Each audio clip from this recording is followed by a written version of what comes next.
Vote चोर गद्दी छोर, इसी नारे के साथ राहुल गांधी पूरा बिहार का दौरा कर गए। साथ में तेजस्वी यादव भी थे। काफी विरोध भी हुआ है, काफी जन समर्थन भी है। स्टालिन भी आए हैं, रेवंत रेड्डी भी आए हैं। हम बात करेंगे क्या असर हुआ है वोट चोर गद्दी छोर यात्रा का बिहार की जनता पर। नमस्कार, आप देख रहे हैं लाइव टुडे न्यूज। मैं अमित विक्रम और हमारे साथ बैठे हैं विकासशील स्वराज पार्टी के राष्ट्रीय अध्यक्ष और निषाद समाज के कद्दावर नेता मुकेश निषाद जी। नमस्कार मुकेश निषाद जी। धन्यवाद।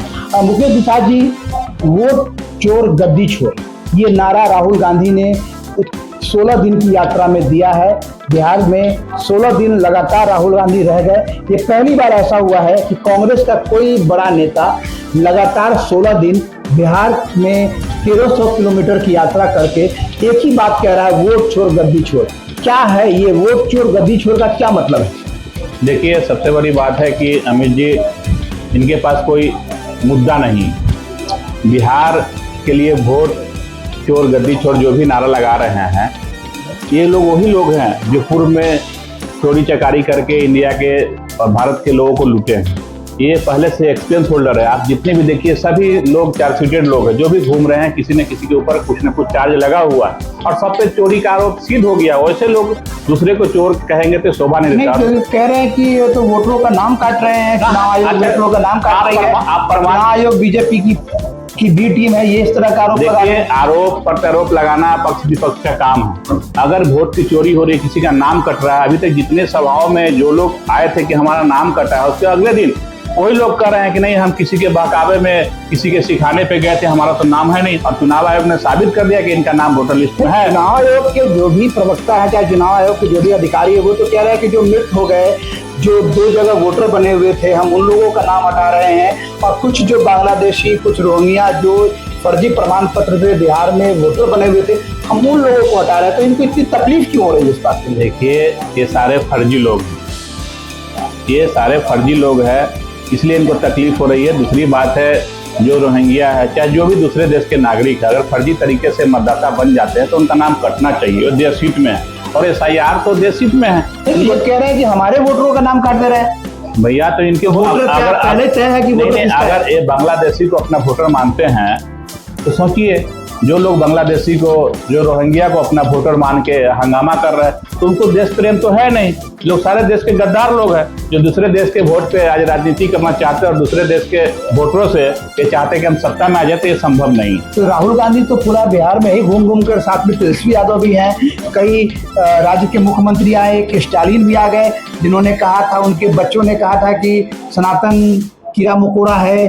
फिर रेवंत रेड्डी भी आ गए, वो कह रहे हैं कि बिहारियों का DNA मजदूरी करने का DNA है। अमित जी, ये बिहार के लिए दुर्भाग्य की बात है और मैं बिहार के तमाम आम जनमानस से और जो भी बिहार के लोग हैं उनसे मैं कहना चाहता हूं कि ऐसे लोगों का बहिष्कार होना चाहिए। यही रेवंत रेड्डी और यही MK स्टालिन बिहार के लोगों को इन्होंने गाली दिया था, बिहार के DNA तक को इन्होंने खराब बताया था। और ऐसे लोग, उनसे ज्यादा दोषी तो ये, इसको तो राहुल गांधी नहीं, वही तो मैं बोल रहा हूँ। उनकी गलती कम है, उनसे ज्यादा गलती राहुल गांधी, ये तेजस्वी यादव जैसे लोग जो सत्ता के लालच में इतना गिर जाएंगे कि जो लोग बिहारी को गाली बका, जो बिहार के DNA को खराब कहा, आज इस सत्ता के लालच में उन लोग पर लाके पुष्प वर्षा करवा रहे हैं। तो शर्म से तो इनको डूब मरना चाहिए। तो मतलब ये जो वोट चोर गद्दी छोर का तो एक नारा दिया, उसके बाद आप एक नया मामला आ गया कि देश के प्रधानमंत्री आदरणीय नरेंद्र मोदी जी की माता को एक कांग्रेस कार्यकर्ता ने मतलब बहुत भद्दी गालियां दी। देखिए, इनका संस्कार ही रहा है, इससे इनके लिए कोई नई बात नहीं है। इनसे पहले चिराग पासवान जो भी केंद्र में मंत्री और हाजीपुर से माननीय सांसद है, उनके माताओं को इन्होंने सभा में गाली दिया। इन लोग का संस्कार ही है। इन लोग संस्कार नाम का चीज इनके पास है। इनको इन समझते कि हम गाली बक के, लाठी भांज के सत्ता में आ जाए, ये कभी संभव नहीं है। बिहार की जनता जान चुकी है कि ये लोग किस विचारधारा के लोग हैं। ऐसे विचारधारा को बिहार की जनता एक्सेप्ट नहीं करेगी। क्या फर्क पड़ेगा? 100 बात की एक बात है, राहुल गांधी 16 दिन से बिहार में घूम रहे हैं। 1600 वर्ष भी घूमेंगे बिहार में। क्या फर्क पड़ेगा जी? 1600 वर्ष भी कह तो रहे हैं कि सरकार बना लेंगे इस बार। नहीं, क्या चीज किससे सरकार बनाएंगे? सरकार किससे नहीं, बनाएंगे? आपके समाज के तो बड़े नेता उनके साथ घूम रहे हैं, अरे कह रहे हैं कोई कि ना- भाई हमको अरे डिप्टी उस- सीएम बना आप- दीजिए, आप- सरकार बनवा देंगे। सरकारें नहीं बनेगी तो डिप्टी सीएम किस बात? नहीं, वो तो कह रहे हैं कि हम तो डिप्टी सीएम बन गए और अब इस पर अच्छा, सरकार बन जाएगी। तो आप सर्टिफिकेट उनको दे दीजिए ना डिप्टी सीएम का। नहीं, वो कह रहे हैं ना, मैं ना कह रहा हूँ। नहीं, अगर डिप्टी सीएम बिना वोट, बिना चुनाव के कोई डिप्टी सीएम बनता हो तो उनको डिप्टी सीएम क्या सीएम बनना चाहिए। और उनका क्या, जिस नेता की बात कर रहे हैं उसका मैं नाम नहीं लेना चाहता हूं, क्योंकि नेता है नहीं, आप लोग नेता, मीडिया के लोग नेता बना रखे हैं। और नेता होते आप कैसे नेता ले सकते हैं? अरे नेता, हजारों की भीड़ है, भीड़ छोड़िए ना, वो जेसीबी से फूल गिरा देते हैं लोगों को। जेसीबी भाड़े पे आता है, जेसीबी कहाँ कोई दूसरा बड़ा नेता कहाँ इस तरह का जेसीबी का दिखावे क्या जरूरत है? आप आज मलाह नेता तो मुजफ्फरपुर, जहां मैं अभी बैठा हूं, जहां आप हमारा इंटरव्यू कर रहे हैं, यहाँ से मुजफ्फरपुर सिर्फ मलाह नेता सांसद है, मलाह नेता सांसद है जो ना। सांसद महोदय हैं हमको तो कहीं दिखते नहीं है वो। देखिए अभी मलाहों के साथ अभी यहाँ क्या कहता हूँ, गया घाट में एक मलाह के बच्चा को लाठी से, बेल्ट से मार के लोगों ने उसको खत्म कर दिया और सांसद महोदय कहीं दिखे नहीं। अच्छा, अभी तक उस परिवार का एक ही बच्चा था, उसके माँ भी नहीं थी उस बच्चे की। अब उस परिवार के पास खाने के लिए भी क्या व्यवस्था है अब भगवान जाने। लेकिन तो आप जिस सांसद महोदय की बात कर रहे हैं उनको तो नहीं लग रहा कि वो मतलब कुछ कर पा रहे हैं। नहीं, सांसद महोदय उस कार्यक्रम में वो जो घटना घटी थी तो उनके परिवार के लोग गए थे, मैं गया था। कोई जरूरत नहीं कि सांसद महोदय ही हर जगह जाएंगे। समाज के हर जिम्मेवार व्यक्ति का जिम्मेवारी है कि किसी जनता के साथ, किसी जनमानस के साथ कोई दुर्घटना घट रहा है तो जो भी एक्टिव लोग हैं जो उनको जाना चाहिए। मैं गया था उस घटना में और मैं बढ़ चढ़ के उस घटना में मैं थाने पे भी जाके FIR, पुलिस पे, प्रशासन पे मैंने दबाव दिया था, गिरफ्तारियां भी हुई थी और सारे लोग जेल में हैं। कोई जरूरत है कि हर जगह सांसद महोदय जाएंगे। हर जिम्मेवार जो नागरिक है उनकी जिम्मेवारी है। क्या अभी बहुत दुविधा है, एक जो निषाद वोट है, क्या आबादी है निषाद की पूरे बिहार में? देखिए, बिहार में निषाद समाज की आबादी 14% है, लेकिन 14% तो यादवों की आपकी कैसे संख्या है? मैं बताता हूँ, यादवों की आबादी एक जगह गिनती हो गई है। आप देखेंगे जो बजट है बिहार सरकार का, कास्ट सेंसस हुआ था, उसमें देखेंगे यादव ब्रैकेट में 8 जातियां लिखी हुई है, तब उनका 14% है। आप मल्लाह के साथ क्या हुआ है, जो मल्लाह की जितनी, जैसे यादव के साथ ब्रैकेट में सभी को एक जगह समाहित कर दिया गया, उससे मल्लाह को, अगर मल्लाह की गिनती 14 जगह हो गई है, मल्लाह को लिख के और ब्रैकेट में 14 जाति को मिलाएंगे तो यादव से अधिक हमारी आबादी है बिहार में। तो ये होशियारी जो है यादव तो कर गया, आप वो नहीं कर पाए। करेंगे ना जब हम लोग। अभी मलाह की संख्या कितनी है? अभी मलाह की संख्या अब आज के बजट में 2.686 है। तो 2% में आप कैसे सरकार बना? 2% नहीं, मैं क्या बोल रहा हूँ, 2.686 है, अभी भी 2.3%। उसके बाद हमारी जितनी जो कुड़ी थी सबको सरकार ने जाति बना दिया। ये तो अलग अलग है ना, अलग नहीं है ना। आपको नुनिया अलग हो गया, बिन दिलदार अपने आप को अलग कहते हैं, केवट अलग, सरकार ने सबकी अलग अलग राजनीति है, लेकिन सबका सरनेम एक है, सबका बेटी रोटी का संबंध है। अब सरकार ने बांटा, हम लोग आपस में नहीं बटे हैं ना। अभी जो मुकेश सहनी कहते हैं कि आरक्षण देंगे, तो आरक्षण किसको मिलेगा? आरक्षण एक जाति को मिलेगा या सभी 14 को मिल जाएगा? ये आरक्षण का आरक्षण का ठेकेदार मुकेश सहनी है। वो मुकेश सहनी को आरक्षण क्या चाहिए वो भी पता नहीं है। वो समाज को, तो वो तो कह रहे हैं कि आरक्षण लेंगे, सरकार बनाएंगे, सीएम बन जाएंगे। कुछ नहीं बनेंगे और ना उनकी बस की चीज की आरक्षण। 15 महीना मंत्री थे, उन्होंने एक दिन अपने उनके मुख से आरक्षण सब नहीं निकला। जब सत्ता से हट गए, जब सड़क पे घूम रहे तो आरक्षण, तो समाज को गुमराह कर रहे हैं, कंप्लीटली गुमराह कर रहे हैं। अच्छा, मान लीजिए आप कह रहे हैं गुमराह कर रहे हैं और वो कह रहे हैं कि हम 60 सीट हमको दे रही है महागठबंधन, तो पावरफुल तो वही है ना, पावर जिसके पास सत्ता, जिसके पास पावर। अमित जी, बहुत कम दिन समय बचा है, 60 सीट मिलेगा कि 6 सीट मिलेगा, आने वाला समय में सब डिसाइड हो जाएगा। बोलने राहुल गांधी राहुल गांधी कौन से बड़े तोप हैं? क्या है राहुल गांधी? देश के राजा है, देश के युवराज है, राजा नहीं, युवराज है। लोकतांत्रिक देश में कोई युवराज, कोई राजा नहीं होता। कांग्रेस में सब देखिए, वो देश तो वो पार्टी नहीं है, फिर राजशाही परिवार की पार्टी आप कर सकते हैं। परिवार बात है सर। तो बस कांग्रेस में क्या है कि मतलब जैसे एक बात हम लोग लोकतंत्र सुनते हैं कि रानी के पेट से राजा का जन्म नहीं होगा, लेकिन कांग्रेस में क्या है कि रानी जो होगी है उसी का जो बच्चा होगा वही राजा न तो राजकुमार बनेगा। इसी का नतीजा है ना। तो वहां तो इसी का नतीजा है कि भारत की जनता ने उनको नकार दिया। आज राहुल गांधी प्रधानमंत्री, ये आपको 99 लोकसभा सीट है सर, कैसे नकार? मेरे 543 में 90 लाख, कौन सा तीर मार दिया आप? लोकतंत्र सभी 1/4 भी नहीं, 1/4 भी सीट नहीं है। 543 सीट है लोकसभा में और आप 90 सीट लेके दिवाली मना रहे हैं। तो बड़ी पार्टी सर, सेकंड बड़ी पार्टी सर, अगर भाजपा एक पहली नंबर की है तो दूसरे नंबर की तो कांग्रेस ही है। तो आज भी देश में 2 दलीय प्रथाएं चल रही है। एक एनडीए अलायंस, एक कांग्रेस का अलायंस, और इसी में सारे दल हैं। तो आप कैसे कह सकते हैं कि कांग्रेस कमजोर हो गई? देखिए 60 साल शासन किया है उसने देश पर, 60 क्या 70 साल कह सकते हैं आप? इसलिए ना जनता जान गई, जनता जागरूक हो गई तो उनको साइड किया। तो चलो इमरजेंसी ठोकने वाला ये पार्टी है, 370 देने वाला पार्टी कह रहे हैं कि संविधान हम बचाने के लिए निकले हैं। कौन सा संविधान? 370 जिस दिन देश में लगा उस दिन संविधान नहीं बच रहा था क्या? जिस देश ने इमरजेंसी झेला उस समय संविधान नहीं बच रहा था क्या? देश ने इमरजेंसी किसके शासन में झेला? 370 किसके शासन में लगा? श्यामा प्रसाद मुखर्जी की मौत कहाँ हुई? बहुत इन्होंने कुकर्म किया। आज देश की जनता जान गई है, ऐसे कुकर्मियों को सत्ता में देश की जनता नहीं लाने जा रही है। आपकी राजनीति क्या है? आप कहाँ है अभी?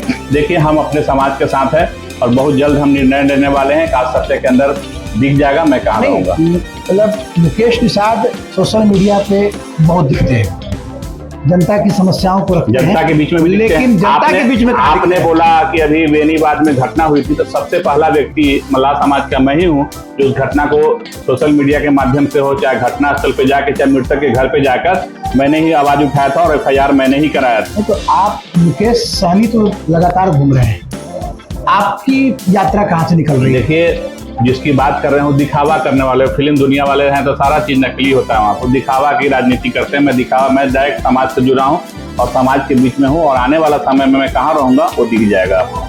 निर्णय क्या होगा? सारा किधर जा रहे हैं? मतलब बिल्कुल आइडिया कुछ? बिल्कुल दिख जाएगा, बिल्कुल दिख जाएगा। आपने 24 में कांग्रेस का समर्थन कर दिया था, तो कुछ ऐसा ही अप्रत्याशित काम करने जा रहे हैं क्या?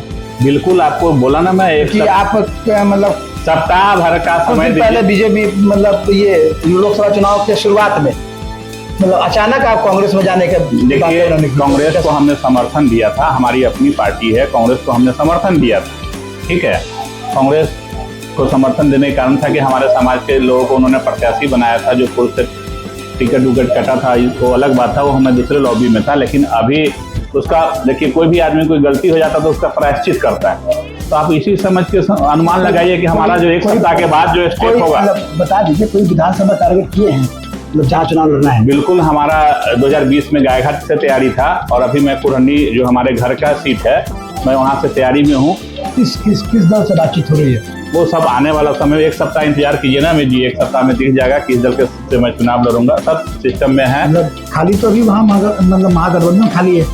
देखिए सब दिख जाएगा, खाली होता नहीं है, खाली कराया जाता है। हक अधिकार भीख मांगने से नहीं मिलता, लड़ना पड़ता है। जब हम अपने समाज के हक अधिकार की बात करेंगे तो हम लड़के कोई भी सीट ले सकते हैं। अभी आपके समाज का बेसिक समस्या क्या लग रहा है कि ये समस्या का समाधान? सबसे ज्यादा जो मेरे समाज की समस्या है, एक तो हमारा समाज गरीब है, अशिक्षित है, रोजगार नहीं, और जो समाज को जो सबसे बड़ा जो जीविका का जो साधन है जो जल से जुड़ा हुआ है, नदी तालाब से जुड़ा हुआ, और उस पर पूर्ण रूपेण अधिकार नहीं है। आज जो सोसाइटियां हैं, मत्स्यजीवी सोसाइटियां जो है प्रखंड स्तर पे, उस सारे सोसाइटियां में इतनी बड़ी गड़बड़ी है कि दूसरे समाज के लोग उस सोसाइटी के मेंबर बने हुए हैं। आपके समाज के लिए तो सरकार ने एक मंत्रालय भी बनाया हुआ है, मत्स्य मंत्रालय है, और ये मछुआरा आयोग की का भी गठन हो गया। मंत्रालय होने से नहीं होता है। आप मेडिसिन रख दीजिए सामने में, जब तक मेडिसिन को हम लेंगे नहीं हमारी बीमारी दूर नहीं होगी। मछुआरा आयोग बना है? आयोग अभी गठन हुआ ना 2014 के बाद, ये 2025 में गठन हुआ है। उस बीच में हमारे समाज के लोग बीमार नहीं पड़े क्या? हमारे समाज के लोग मरे नहीं है क्या?